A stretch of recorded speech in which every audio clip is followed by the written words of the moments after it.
lap, nope, develop, workshop, quick step, oversleep.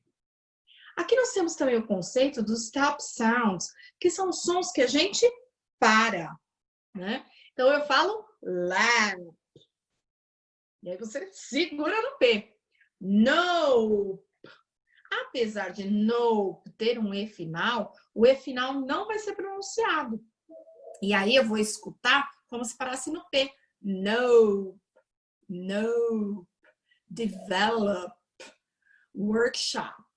O que acontece? Nós, como brasileiros, nós temos esse desafio de não colocar uma vogal no final das palavras que terminam em consoantes, porque isso não existe na nossa língua. Então, nós precisamos conhecer bem os stop sounds para a gente parar nesse som e pronunciar assim de forma correta, ok?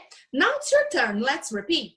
Lap, nope, develop, workshop, quick step, oversleep.